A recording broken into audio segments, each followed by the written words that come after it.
నమస్తే, నేను మీ రమేష్. గోరారాజాజీ grand pass fundamental English grammar క్లాస్కి స్వాగతం, సుస్వాగతం. మిత్రులారా, విద్యాధనం సర్వధనం ప్రధానం అనే ఒక సామెత ఉంది.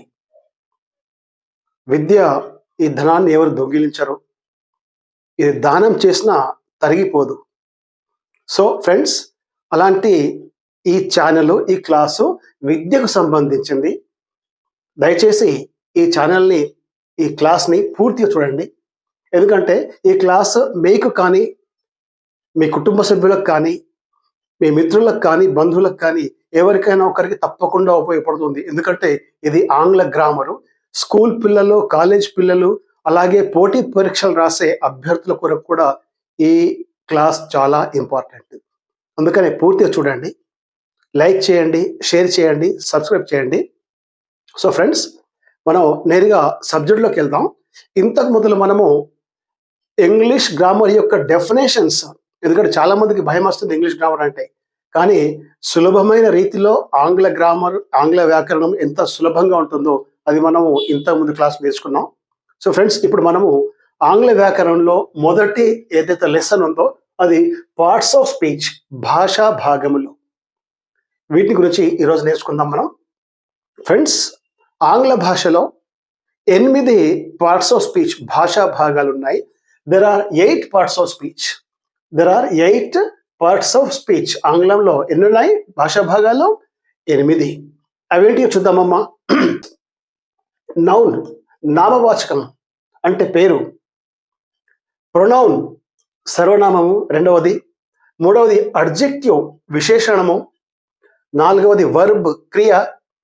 ఐదవది అడ్వర్బ్, క్రియా విశేషణము. ఆరవది ప్రిపోజిషన్, విభక్తి ప్రత్యయము. ఏడవది కంజంక్షన్, సముచ్చయము.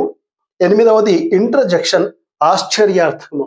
ఫ్రెండ్స్, ఈ విధంగా 8 భాషా భాగములు ఉన్నాయి ఆంగ్లంలో. Dear friends, please write down. వీటిని మీరు ఒక నోట్బుక్లో రాసుకోండి. ఎందుకంటే ఇప్పుడు మనం విన్న తర్వాత కొన్ని రోజులకు, కొంత సమయానికి మర్చిపోతాం. అందుకనే ఒకవేళ వీటిని మీరు కనుక రాసుకొని ఉంటే ఇవి మీ నోట్బుక్లో ఎల్లప్పటికీ ఉంటాయి. Please write down. నౌను, నామవాచకము. ప్రొనౌను, సర్వనామము. అడ్జెక్టివ్, విశేషణము. వర్బ్, క్రియ. అడ్వర్బ్, క్రియా విశేషణము. ప్రిపోజిషన్, విభక్తి ప్రత్యయము. కంజంక్షన్, సముచ్చయము. ఇంటర్జెక్షన్, ఆశ్చర్యార్థకము. సో ఫ్రెండ్స్, ఇవి 8.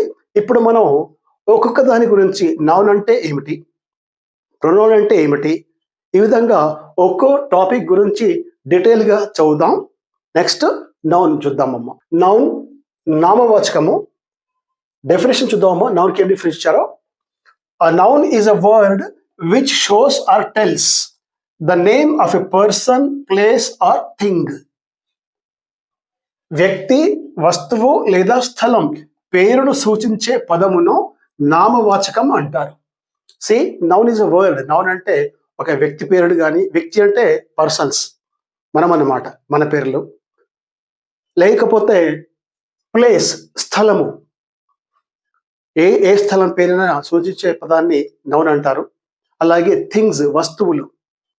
ఈ 3 పేర్లని సూచించే పదాన్ని నామవాచకం అంటారు. వ్యక్తి, వస్తువు లేదా స్థలం, ఈ 3 పేర్లను సూచించే పదాన్ని ఏమంటాం మనము? నామవాచకం. ఎగ్జాంపుల్ చూద్దామమ్మా. మరి ఏంటియో ఎగ్జాంపుల్ చూడమ్మా. రాజన్న, రాజన్న ఒక పేరు. రహీం, నౌను, అంటే వ్యక్తులు అన్నమాట. రాబర్ట్, రాజన్న, రహీం, రాబర్ట్, ఇవి వ్యక్తుల పేర్లు. ముధోల్, నిర్మల్, హైదరాబాద్, స్థలాల పేర్లు. ముధోల్ ఒక పట్టణము, నిర్మల్ ఒక పట్టణము, హైదరాబాద్ ఒక పట్టణం. వీటి పేర్లు అంటే స్థలాల పేర్లు. అలాగే ఇక వస్తువులు అన్నామమ్మా. ఎగ్జాంపుల్స్, థింగ్స్ అన్నమాట. ఇక్కడ పెన్, బుక్ 2 ఎగ్జాంపుల్స్ రాశాను. అలాగే చైర్, టేబుల్ ఎన్నైనా తీసుకోండి. వీటి పేర్లని ఏ పదమైతే చూపెడుతుందో, సూచిస్తుందో దాన్ని నామవాచకము. సింప్లీ చెప్తానమ్మా, నామవాచకం అంటే పేరు. ఈ వ్యాకరణంలో కొన్ని పదాలు కొంచెం హార్డ్గా అనిపిస్తాయి. నామము, నామవాచకము, పేరమ్మ. అంటే దేని పేరు సూచించే పదాన్ని మనం ఏమంటాం? నామవాచకం అంటాం. డియర్ ఫ్రెండ్స్, విద్యార్థి మిత్రులారా, ప్లీజ్ రైట్ డౌన్. ఏదైనా మీరు ఏదైతే వింటున్నారో, ఏదైతే చూస్తున్నారో దయచేసి అది మీరు రాసుకోండి. ఎందుకంటే మన బ్రెయిన్‌లో ఎక్కువ రోజుల వరకు ఇవి స్టోర్‌గా ఉండవు. డిలీట్ అయిపోతాయి. అందుకే నేను పదే పదే చెబుతూ ఉంటాను. దయచేసి రాసుకోండి. మీరు నోట్‌బుక్‌లో ఒక మంచి నోట్‌బుక్ కొనుక్కోండి. దాంట్లో రాసుకోండి. ఇది ఎక్కడికి పోదమ్మా. ఎప్పటికీ ఉంటుంది. సో, ఇది నౌను. ఇక రెండోది చూద్దామమ్మా ప్రొనౌన్. సర్వనామము. What is pronoun? సర్వనామము. ప్రొనౌన్ అంటే నామవాచకం అన్నాం ఫస్ట్. రెండవది సర్వనామం అంటున్నాం. మరి సర్వనామం అంటే ఏంటో చూద్దాం. ప్రొనౌన్ అంటే ఏంటో చూద్దాం. A pronoun is a word used instead of a noun. Instead of a బదులుగా. A pronoun is a word used instead of a noun. అంటే నామవాచకానికి లేదా పేరుకు బదులుగా వాడే శబ్దాన్ని. ఇప్పుడు పేరుకు బదులుగా మనం ఏది శబ్దం వాడతామో దాన్నే ప్రొనౌన్ లేదా సర్వనామం అంటారు అన్నమాట. నామవాచకమునకు బదులుగా వాడే పదాన్ని సర్వనామము అంటారు. అంటే నామవాచకానికి బదులుగా ఎప్పుడు వాడతాం, ఎక్కడ వాడతాం?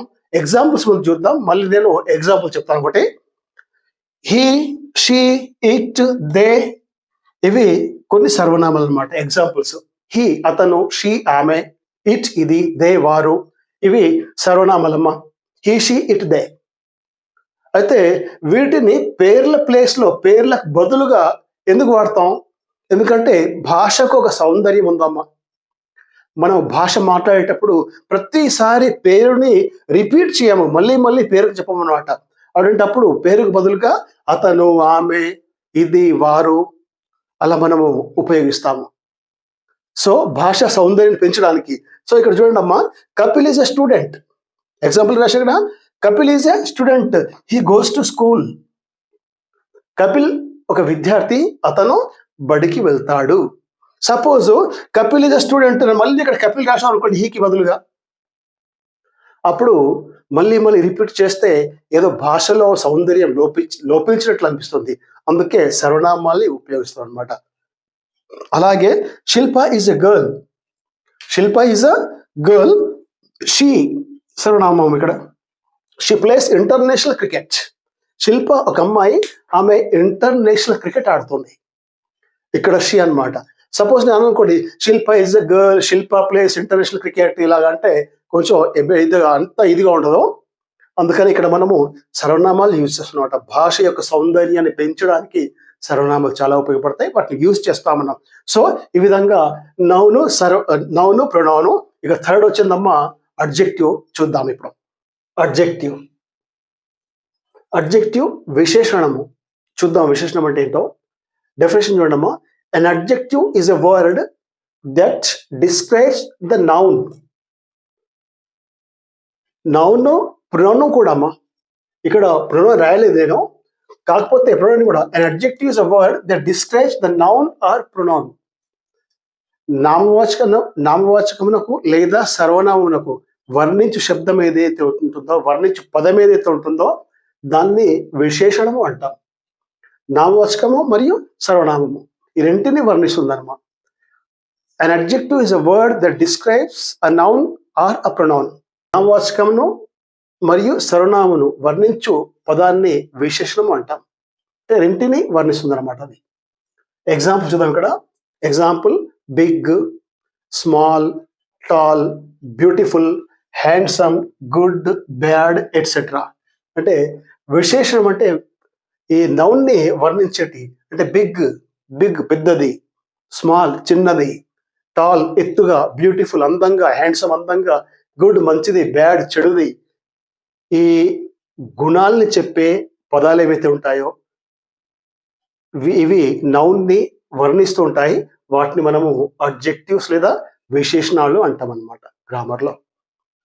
ఎగ్జాంపుల్ ఇక్కడ ఒకటి ఇచ్చానమ్మా. Kavita is a beautiful girl. Kavita is a beautiful girl.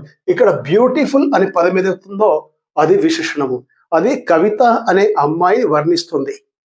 Suppose ఈ సెంటెన్స్ లో బ్యూటిఫుల్ లేదనుకోండి. సపోజ్ ఈ బ్యూటిఫుల్ ఇక్కడ లేదు, మనం చదవడం లేదు ఇక్కడ బ్యూటిఫుల్ ఇది. అప్పుడు ఏమంటాం? కవిత ఈజ్ ఎ గర్ల్. అంటే బ్యూటిఫుల్ కనుక లేకపోతే కవిత ఈజ్ ఎ గర్ల్, కవిత ఒక అమ్మాయి. కానీ గర్ల్ కంటే ముందు ఇక్కడ బ్యూటిఫుల్ వర్డ్ రాశాము, ఇక్కడ విశేషణం రాశాము. అప్పుడు కవిత ఎలాంటి అమ్మాయి? అందమైన అమ్మాయి. అంటే ఈ వ్యక్తుల్ని కానీ అంటే ఈ సర్వనామాల్ని లేదా నౌన్ని వర్ణించే పదాలు ఏవైతే ఉంటాయో అందంగా చెడుగా ఏదైతే ఉంటాయో వాటిని మనము విశేషణాలు అంటాం అన్నమాట. ఇది బేసిక్. నెక్స్ట్ మనము అడ్వాన్స్డ్ గ్రామర్లో వీటి గురించి ఇంకా డీటెయిల్గా నేర్చుకుందాం. జస్ట్ బేసిక్ ఇప్పుడు నేను చెబుతున్నాను. ఈ బేసిక్లో జస్ట్ డెఫినేషన్స్ అండ్ ఎగ్జాంపుల్స్ తీసుకుంటున్నాం. రైట్. ద ఫోర్త్ వన్, నాలుగవది, ఈ పార్ట్స్ ఆఫ్ స్పీచ్ ఈ లెసన్లో భాషా భాగాల్లో మనం 8 అని చెప్పుకున్నాం, 8 అనుకున్నాం మనము. దాంట్లో నాలుగవది వచ్చి వర్బ్, క్రియ. మిత్రులారా, గ్రామర్లో క్రియ అంటారు, వ్యాకరణంలో క్రియ అనే పదాన్ని వాడతాం మనం. క్రియ అంటే ఏంటి? సింపుల్గా చెప్పాలంటే క్రియ అంటే పని అమ్మ, పని. మనం ఏదైతే పని చేస్తామో దాన్ని క్రియ అంటారు. క్రియ అంటే పని, ఏ పని చేస్తాం మనం. ఫర్ ఎగ్జాంపుల్ ఇక్కడ చెప్తాను. ఇక్కడ a verb is a word that shows action or state of a noun, of the noun or pronoun. అంటే వర్బ్ అంటే ఒక పదం, అది ఏం చేస్తుంది? Shows action or state. Action అంటే కార్యాన్ని, ఒక నౌను లేదా ప్రొనౌను వాటి కార్యం ఏవైతే ఉంటుందో, వాటి పనులు ఏవైతే ఉంటాయో, ఆ పనుల్ని సూచించే పదాలు ఏవైతే ఉంటాయో వాటిని మనము క్రియ అంటాం అన్నమాట. నామవాచకము లేదా సర్వనామం యొక్క పనిని లేదా స్థితిని, పని లేదా స్థితి ఏంటి? ఎగ్జాంపుల్స్ మనం చూద్దాం. స్థితి అంటే ఏంటి, పని అంటే ఏంటి? పనిని లేదా స్థితిని సూచించే పదమును క్రియ అంటారు. అంటే యాక్షన్ ఆర్ స్టేట్, పని లేదా స్థితి. చూద్దామమ్మా ఈ పని లేదా స్థితి అంటే ఏంటో. ఎగ్జాంపుల్ చూద్దాం ఇప్పుడు. ఫర్ ఎగ్జాంపుల్, ప్లే, ఆడడం, ఇది ఒక క్రియ అన్నమాట. ప్లే అంటే ఆడడం, అంటే అదొక పని, క్రియ అన్నమాట. Eat, write, read, do, is, are, was, were, ఈ వర్బ్స్ ఏవైతే ఉన్నాయో వీటిని మనం క్రియలు అంటాం. ఇవి ప్లే, ఈట్, రైట్, రీడ్, ఈ 4 ఏవైతే ఉన్నాయో ఇవి యాక్షన్ చూపెడుతున్నాయమ్మా. ఆడడం యాక్షన్ అంటే పని అనమాట, అంటే ఇక్కడ జరుగుతుంది అనమాట, యాక్షన్స్ అనమాట అవి. ఈట్, రైట్, రీడ్, ప్లే ఇవన్నీ యాక్షన్ చూపెడుతున్నాయి. ఇకపోతే ఈజ్, ఆర్, వాజ్, వేర్ ఇవి ఏవైతే ఉన్నాయో ఇవి స్టేట్ని అంటే స్థితిని చూపెడుతున్నాయమ్మా. ఈజ్ ఉన్నాడు, ఉన్నది, ఇలాంటిది అంటే స్టేట్ అనేది స్థితిని. ఆర్ ఉన్నారు, వాజ్ ఉండెను, వేర్ ఉండిరి. ఈ విధంగా ఈ ఈజ్, ఆర్, వాజ్, వేర్ అనేవి ఎప్పుడైతే మనం మెయిన్ వర్బ్ గా యూజ్ చేస్తామో అప్పుడు అవి స్థితిని చూపెడతాయమ్మా. సో ఈ విధంగా ఈ వర్బ్ ఏదైతే ఉందో ఈ వర్బ్ నామవాచకము లేదా సర్వనామం యొక్క పని లేదా స్థితిని సూచిస్తాయి అన్నట్టు. వీటిని మనము క్రియ అంటాము. ఇక్కడ ఎగ్జాంపుల్ చూడండి అమ్మా. దే ప్లే క్రికెట్, వారు క్రికెట్ ఆడుతారు.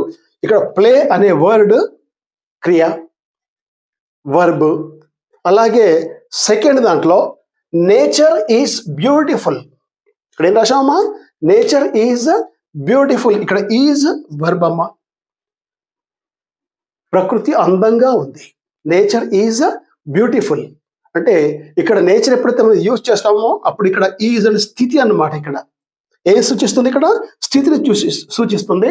Nature is beautiful. సో ఈ విధంగా వర్బ్ అనే పదాలు ఈ వ్యక్తి యొక్క పనిని లేదా స్థితిని సూచిస్తాయి. వాటిని మనం క్రియ అంటాము.